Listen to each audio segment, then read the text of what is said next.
My name isn't important, but let's call me Lena. I'm in my late 20s, living in a small but busy city near the coast. I've always been the kind of person who values stability. I work a fixed office job, nothing glamorous, but it pays the bills and gives me peace of mind. About 2 years ago, I started dating Mark. At least, that's the name I'll use for him here. When I met Mark, everything about him felt solid. He was confident, charming, and worked as a skilled tradesman. He talked about his work with pride, often coming home tired, sometimes dirty, always saying how long his days were. I admired that about him. He wasn't lazy, and he seemed driven. Or at least, that's what I believed back then. At the beginning of our relationship, things moved naturally. We didn't rush anything. We spent weekends together, cooked meals, laughed about silly things, and made plans for the future without pressure. Mark would wake up early on weekdays, grab his coffee, kiss me on the forehead, and head out. Everything looked normal. Too normal. About 8 months into our relationship, small things started to feel off. It wasn't anything dramatic at first. I just noticed he stopped waking up as early. Instead of rushing out the door, he lingered. Sometimes he was still in bed when I left for work. When I asked, he'd smile and say his schedule had changed. New project, he'd say. Different hours. I believed him. Then there were the messages. Mark used to text me during his lunch breaks. Short messages. A joke. A heart emoji. Suddenly those stopped. I'd text him in the morning and wouldn't hear back until noon or later. When I asked why, he said he was busy coordinating with people and didn't want distractions. Another detail that quietly bothered me was his location. We'd always shared locations for safety, especially since his job sometimes took him to unfamiliar places. But one day, I noticed his location stayed at home. All day. When I asked about it, he didn't seem nervous at all. He casually said the team was working remotely while looking for funding partners. That explanation sounded smart enough, so I let it go. Weeks turned into months. Every time I asked how the project was going, he'd say the same thing. Almost there. Just one more meeting. Waiting on a sponsor. It became a loop. And slowly, he stopped volunteering information altogether. One evening, I realized his location sharing was turned off. When I asked him about it, he brushed it aside, saying he didn't like feeling tracked. I didn't want to seem controlling, so I nodded and changed the subject. But inside, something felt heavy. Still, I told myself I was overthinking. Mark never asked me for money. He paid his share of rent. He didn't seem stressed. So why would he lie? That question stayed with me longer than I want to admit. Almost a year passed like this. A full year of vague answers, changing stories, and silent mornings. And then came the night everything cracked. We were sitting in the living room after dinner. The TV was on, but neither of us was watching. I don't know what came over me, but I felt this sudden urge to stop pretending everything was fine. I asked him directly, "Mark, are you actually working right now?" He laughed at first, a short laugh. The kind people do when they want to dodge something uncomfortable. He said, "Why would you ask that?" My heart was pounding. I told him everything I'd noticed. The late texts, the missing location, the year-long project that never seemed to start. My voice shook, but I stayed calm. That's when his expression changed. He didn't deny it. Instead, he got angry. He said I couldn't understand his line of work because I had a stable salary. He said trades work didn't look the same as office jobs. He raised his voice. He accused me of judging him. And then, finally, the truth slipped out. There was no job, no project, no sponsors. He hadn't been working for months, almost a year. The room felt smaller. I felt dizzy. Not because he wasn't working, but because he had looked me in the eyes every day and lied. I told him honestly that I didn't care if he was unemployed. I make enough to support myself. I wasn't asking him to provide for me. All I wanted was honesty.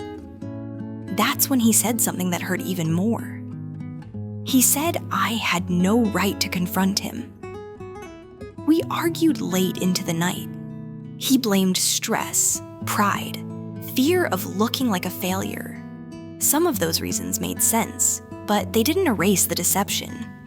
Every excuse felt like another wall between us. That night, I barely slept. The next day, I did something I never thought I'd do. I wrote about it anonymously online, asking strangers if I was wrong for confronting him. I expected mixed opinions.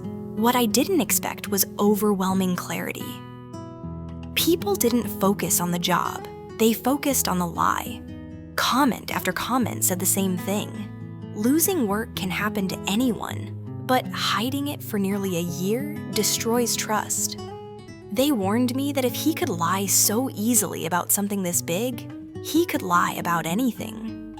Reading those responses felt like someone slowly turning on a light in a dark room. And this is where I'll pause the story for now.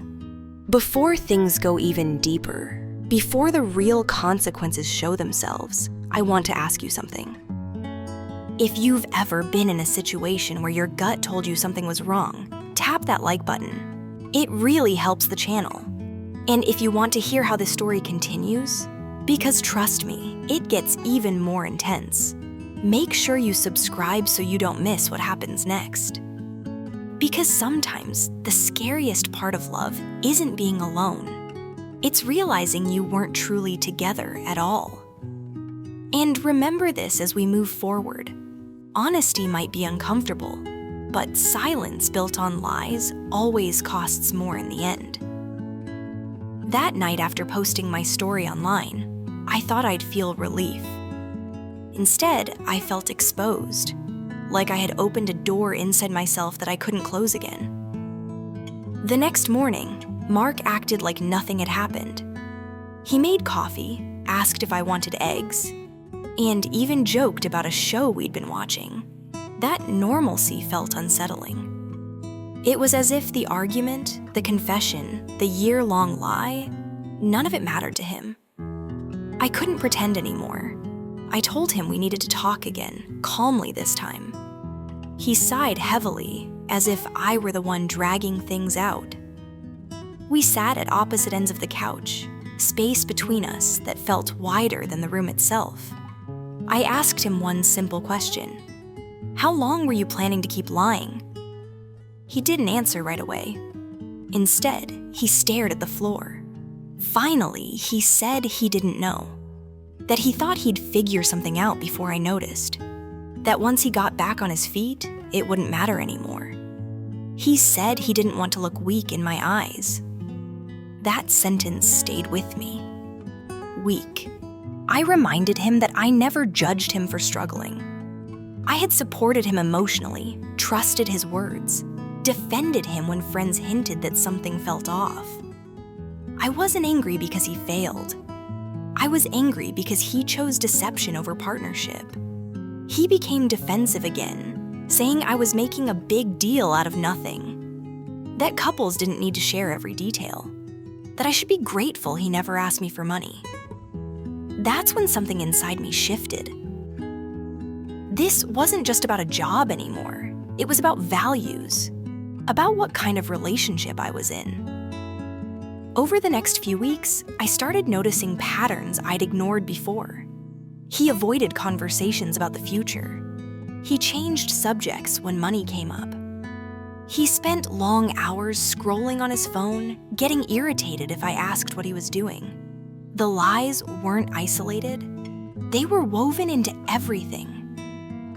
One evening, I came home earlier than usual. Mark was sitting at the kitchen table, surrounded by unopened envelopes, bills, notices, things he clearly didn't want me to see. When he noticed me, he panicked, swept them into a drawer too fast. I asked him what those were. He said, "Nothing important." But this time, I didn't back down. I opened the drawer. There were overdue bills, late fees, a warning about utilities. My chest tightened. This was bigger than I thought. He wasn't just unemployed, he was drowning. And instead of reaching out, he had been pretending to swim. I asked him why he didn't tell me. His voice cracked for the first time. He admitted he was ashamed, that he felt useless, that watching me go to work every day made him feel smaller and smaller. For a moment, I felt compassion, real compassion. I wanted to hug him, to tell him we could figure it out together. But then I remembered the months of lies, the anger when I confronted him, the way he tried to make me feel guilty for asking questions. I told him something I'd been holding back. "I could have supported you, but I can't trust you." Silence filled the room. That night, we slept in separate rooms. The following days were heavy. Every conversation felt forced. Every shared space felt awkward. I noticed how tense I was all the time, how careful I had to be with my words. Love shouldn't feel like walking on glass. Friends started noticing something was wrong. When they asked, I gave vague answers. I wasn't ready to say it out loud yet. Saying it would make it real. One weekend, I visited my sister. I hadn't planned to tell her everything, but it spilled out anyway. The lies, the fake job, the confrontation. She listened quietly, then said something that hit me hard. If he can lie for a year and get mad when you find out, what happens when life gets really hard? That question followed me home. When I returned, Mark told me he had good news. He said he might have work coming up soon. Another almost. Another maybe. Another promise without proof. I didn't feel hopeful. I felt tired. That evening, I sat alone and reread the comments from strangers online. One message stood out. Someone wrote that trust is like glass. Once cracked, it can still exist, but it's never the same. I realized I had been trying to fix something he wasn't fully willing to face. A few days later, I told him I needed space, real space, time to think. He accused me of abandoning him when he needed me most. That hurt because part of me believed it, but another part of me knew the truth. I wasn't leaving because he was struggling.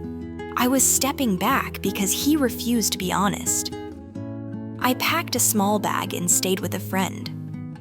The quiet there felt strange but peaceful. No tension. No wondering if I was being lied to. Just clarity. During that time apart, Mark sent long messages, some apologetic, some angry, some confusing. He promised change, he promised honesty. But words had lost their power. I started asking myself hard questions.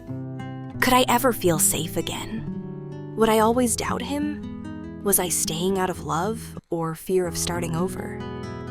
The answers scared me. After 2 weeks, we met one last time to talk. He looked exhausted, smaller somehow. He said he finally understood why I was upset. He admitted he should have told the truth earlier. He said he wanted another chance. I told him I cared about him. That part was true, but I also told him I couldn't rebuild a relationship on broken trust alone. Trust requires effort from both sides and honesty from the start. He cried. I cried. But I didn't change my mind. We said goodbye. Walking away felt like losing something familiar, but also like putting down a weight I'd been carrying for too long. In the days that followed, I felt waves of sadness, then relief, then guilt, then peace. Healing wasn't a straight line. But one thing became clear. Love isn't just about staying. Sometimes it's about knowing when to leave. And as this chapter closed, Another quietly began. One where I promised myself that I'd never ignore my instincts again. Because when someone shows you who they are through their actions, not their words, believing them is an act of self-respect.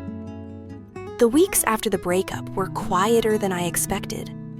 Not empty, just calm in a way I hadn't felt for a long time. At first, the silence was uncomfortable. No messages popping up. No wondering where someone was or what story I'd hear next.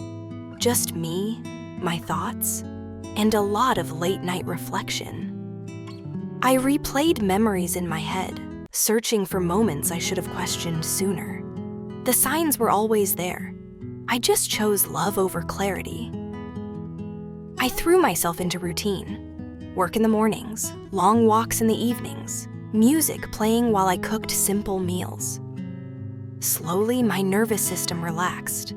I wasn't bracing for arguments anymore. I wasn't rehearsing conversations in my head. One evening, while cleaning out old photos on my phone, I found pictures of Mark from the early days. He looked happy. So did I. For a second, I felt a sharp ache of what could have been, but then I remembered what actually was. A month after we split, Mark reached out again. This time, his tone was different. No excuses, no defensiveness. He told me he had started therapy. He admitted he had lied not only to me, but to himself. He said losing his job had shattered his identity, and instead of facing it, he hid. I appreciated the honesty, but it came too late. I replied kindly, wishing him well, but making it clear I wasn't reopening the door. Pressing send felt final and freeing. Something surprising happened after that. I started trusting myself more. I stopped second-guessing my feelings. If something felt wrong, I listened. That inner voice I'd ignored for so long, it became louder and wiser. Friends noticed the change. They said I looked lighter, happier, more grounded. I laughed more easily. I slept better. I stopped apologizing for asking questions. I also started sharing my story more openly, not to shame Mark, but to help others. So many people told me they'd been in similar situations. Partners hiding debts, secret addictions, double lives built on silence. And every story had the same core lesson. It's never just about the lie. It's about the choice to lie instead of trusting you with the truth. Months passed. My life filled up again. New hobbies, new plans, a version of myself that felt stronger and more self-aware. I wasn't rushing into anything new. I was learning to enjoy my own company. And then one day, I realized something important. I wasn't angry anymore. Not at Mark, not at myself. I understood now that people don't lie because they're evil. They lie because they're scared. But understanding someone's fear doesn't mean you have to carry the consequences of it. That was my closure. If you've made it this far into the story, take a moment to think. Have you ever ignored your instincts to keep the peace? If this story resonated with you, make sure to like this video. It helps more people hear stories like this. And don't forget to subscribe to the channel so you never miss another real-life story that might just change the way you see relationships. Here's the truth I walked away with. Honesty isn't about perfection. It's about respect. And love without honesty isn't safety. It's uncertainty disguised as comfort. So if someone gets angry when you ask for the truth, listen carefully. Because the right people won't punish you for wanting clarity. Sometimes the bravest thing you can do isn't staying and hoping things will change. It's choosing yourself and walking toward peace. And that choice, it changed everything.